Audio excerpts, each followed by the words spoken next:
So hello everyone, this is Varsha and welcome back to Mastermind. तो जैसे कि तुमने इस वीडियो के टाइटल में देखा, इन दिस पर्टिकुलर वीडियो हम तुम्हारा इंग्लिश लैंग्वेज का ICSE 2023 के लिए important questions for practice discuss करने वाले from your grammar portion for your English language. तो यहाँ पर तुम्हारा कंजंक्शंस का क्वेश्चन हम डिस्कस करेंगे। कंजंक्शंस का क्या क्या क्वेश्चन है, you should go through all this questions. देखो यहाँ पर जितना भी तुम्हारा ग्रामर पोर्शन है सब कुछ अनसीन रहने वाला है, तो यहाँ पर प्रैक्टिस करना बहुत इंपॉर्टेंट है। The more you practice the more better you will be able to do in your grammar portions. So if you want to do well in your grammar portions, तुम्हें यहाँ पर सारा एक्सरसाइजेस प्रैक्टिस करना है।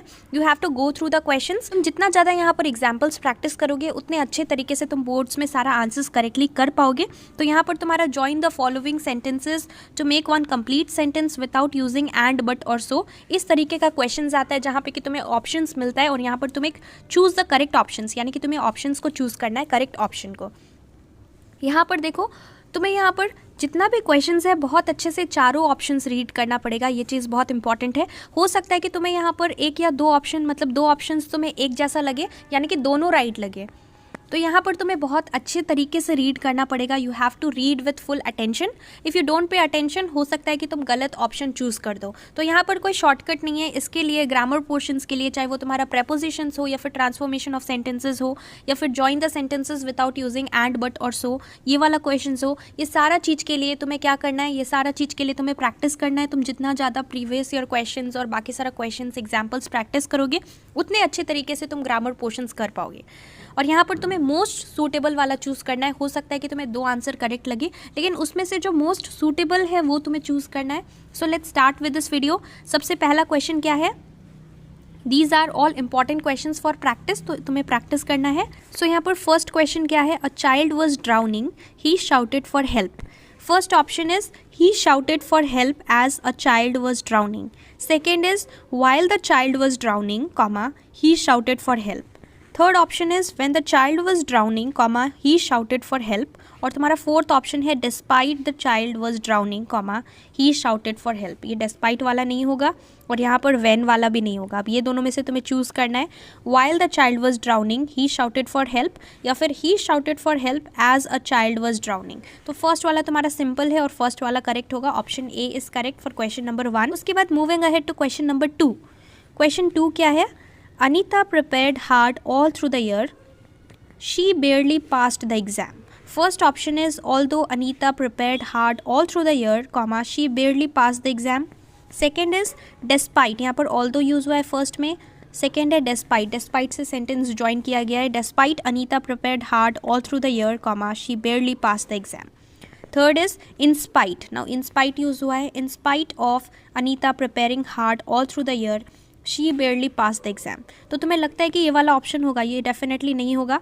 यहाँ पर तुम्हारा सिंपल क्वेश्चन है तो यहाँ पर आंसर भी सिंपल ही होगा, उतना कॉम्प्लिकेटेड तुम्हें नहीं जाना है। अगर तुम्हें ऑप्शंस में कुछ दिख रहा है कि पूरा सेंटेंस को एकदम ट्विस्ट एंड टर्न करके यहाँ पर डिफरेंट वर्ड्स यूज़ करके ज्वाइन किया गया है, तो तुम्हें सिंपली उसको क्रॉस कर देना है। वो ऑप्शंस तुम्हारा डेफिनेटली नहीं होगा, सिंपल रखना है। आंसर यहाँ पर डेफिनेटली सिंपल ही होगा तुम्हारा। तो यहाँ पर क्या होगा right answer, let's see the last option, since Anita prepared hard all through the year, comma, she barely pass the exam. So either तुम्हें ऑप्शन ए लग रहा होगा या option D. Correct option is option number A, although Anita prepared hard all through the year, comma, she barely passed the exam. So option number A is correct. Moving ahead to question number 3, the students were delighted, the exams had been cancelled. First option is the students were delighted when the exams had been cancelled. Second is the students were delighted as the exams had been cancelled. Third option is the students were delighted before the exams, before तो नहीं होगा। And fourth is the students were delighted so the exams had been cancelled. तो ये भी नहीं होगा। तो यहाँ पर तुम्हारा ये दोनों में से कोई एक ऑप्शन होगा। तो इसका आंसर तुम लोग मुझे नीचे कॉमेंट सेक्शन में बताओ, ए और बी में से कौन सा करेक्ट होगा for question number 3। Which option is correct, tell me in the comment section. So तुम्हारा प्रैक्टिस हो जाएगा। उसके बाद question number 4, let's see question number 4। Jonathan is fine, that is all I know about him. First option is all I know about Jonathan is that he is fine.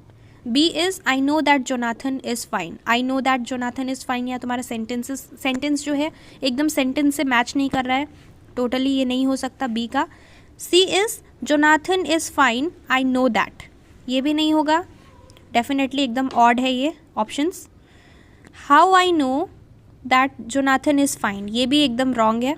तो यहाँ पर तुम्हारा correct option होगा option number A, all I know about Jonathan is that he is fine. So option number A will be correct. Moving ahead to question number 5 now. Question 5 क्या है? He lost his science book comma it was his mother's present. First option है he lost his science book comma mother's present. Second is although he lost his science book it was his mother's present, although नहीं होगा definitely. Next है option number C, he lost his science book which was his mother's present, and option number D is he lost his science book as mother's present. D भी नहीं होगा, तुम्हारा यहाँ पर correct option होगा option number C, he lost his science book which was his mother's present. ये एकदम तुम्हारा करेक्ट है, 100% correct. So option number C is correct. So मैंने यहाँ पर रिसेंटली अभी कुछ दिनों पहले यहाँ पर ई बुक्स लॉन्च किया है for ICSE 2023 batch students. It is available for both history civics as well as geography. And here let me tell you the benefits. सबसे पहले it is a hand written e book, तो यहाँ पर तुम्हें सारा questions मिल जाएगा जो 2023 board exams के लिए इंपॉर्टेंट रहेगा. तो जितना भी यहाँ पर लिमिटेड क्वेश्चंस है और यहाँ पर only those questions are there जो कि तुम्हारा 2023 बोर्ड एग्जाम्स के लिए इंपॉर्टेंट है. बिकॉज अभी तुम्हारे पास एकदम आखिरी टाइम बच गया है, एकदम एंड टाइम आ गया है. तो यहाँ पर तुम्हारे पास इतना टाइम नहीं है कि तुम बुक से हर कुछ सारा क्वेश्चन सब कुछ कर सको. तो यहाँ पर अगर तुम इस पर्टिकुलर ई बुक को फॉलो करते हो, यहाँ से सारा क्वेश्चंस कर लेते हो, तो यहाँ पर तुम्हें और कोई भी सब्जेक्ट मतलब कोई भी बुक फॉलो नहीं करना पड़ेगा. सारा यहाँ पर क्वेश्चंस प्रोवाइडेड है.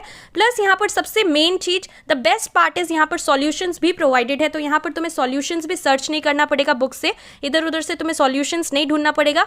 And since this is a hand written e book, तो यहाँ पर तुम्हें सब कुछ एक्यूरेसी मिलेगा. अगर तुम कोई भी बुक फॉलो करते हो तो वहाँ पर बहुत सारा प्रिंटिंग मिस्टेक्स होता है, बहुत सारा आंसर्स सॉल्यूशंस गलत रहता है. तो यहाँ पर इसलिए तुम्हें कोई भी प्रॉब्लम नहीं होगा. The price of history civics e book is 75 rupees and the price for geography it is 65. And let me tell you, काफी सारे स्टूडेंट्स ने इसे ऑलरेडी ले लिया है. अगर तुमने अभी तक परचेज नहीं किया है तो इसे तुम्हें कैसे परचेज करना है, मैंने इंस्टाग्राम का लिंक नीचे डिस्क्रिप्शन बॉक्स में दे रखा है. You have to DM me on Instagram with I want to purchase ICSE History Civics ebook and Geography ebook, and then I'll tell you the steps how you can avail it.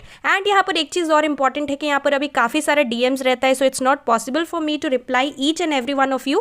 तो यहाँ पर तुम्हें मुझे और कुछ DM नहीं करना है. Just DM me on Instagram with I want to buy ICSE Geography and History Civics ebook, and then I'll tell you the steps how you can avail it. और ये अभी लिमिटेड टाइम के अंदर, अभी बिल्कुल एंड टाइम के अंदर, अगर तुमने अभी तक कुछ भी नहीं किया है ठीक से, तो अगर तुम ये सारा क्वेश्चंस कर लेते हो तो तुम बोर्ड एग्जाम्स में 90+ के ऊपर मार्क्स ला सकते हो सारे सब्जेक्ट्स में. So definitely it will help you to score good marks in your ICSE 2023 board exams.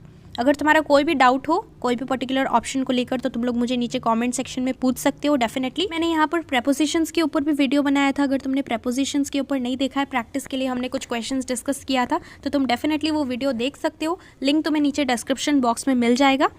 Now moving to question number 6. Question 6 is I wish he was there, he could have helped us. First option is either he was there और he could help us. ये नहीं होगा, wrong है. Unless he was there he had helped us. ये भी नहीं होगा. Option C is if he was there he could have helped us. तो यहाँ पर फोर्थ वाला option it is missing. So correct option ये तीनों में से कौन सा होगा? इसमें से ही करेक्ट है. Option number 6 is correct, C is correct. if he was there comma he could have helped us. if he was there comma he could have helped us. so if से join हो रहा है sentence. now moving ahead to question number 7. Question 7 is he will be late, it is certain. First option is he is certainly late. B is it is late, he will be certain. तो ये तो totally wrong है, पूरा meaning ही change हो गया है. तो ये टोटली तुम्हारा रॉन्ग है, ग्रामेटिकल मिस्टेक है. Next is question number option C, he is certain to be late. And option D is it is certain that he will be late. So option correct option है option number D. So option number D is correct. And now moving ahead to the last question, that is question number 8. Question 8 देखो, he said something I did not hear. First option है I hear he said something. तो ये wrong है definitely. I heard that he said something हो सकता था, but I hear this is wrong. B is I heard something what he said. C is I did not hear what he said. And D is I did hear what he said. He said something I did not hear है, तो did hear तो नहीं होगा, ये भी wrong है। अब B और C में से कोई एक ऑप्शन करेक्ट है। इसका भी आंसर तुम लोग मुझे नीचे कमेंट सेक्शन में बताओ। Let's see how many of you give correct answers. So तुम्हें यहाँ पर क्वेश्चन नंबर 8 और यहाँ पर कौन सा क्वेश्चन था, क्वेश्चन नंबर 3 आई गेस। तो 3 और 8 का answer, yes it was question 3। Question 3 and question 8 का आंसर तुम लोग मुझे नीचे कमेंट सेक्शन में बताओ। आई होप कि तुम सभी लोग सीरियसली प्रिपेयर कर रहे हो बोर्ड एग्जाम्स के लिए, अच्छे तरीके से प्रिपरेशंस करो बोर्ड एग्जाम्स के लिए। You have to do well in your board exams 2023। So that's all for this video. इसके साथ साथ अगर तुम्हारा कोई भी डाउट है तो तुम लोग मुझे नीचे कमेंट सेक्शन में पूछ सकते हो। And definitely e books follow करना बहुत ज़्यादा हेल्पफुल होने वाला है 2023 बैच स्टूडेंट्स के लिए। काफ़ी सारे स्टूडेंट्स ने ले लिया है, अगर तुमने नहीं लिया है तो तुम ले सकते हो। सो that's all for this video. Thank you so much for watching.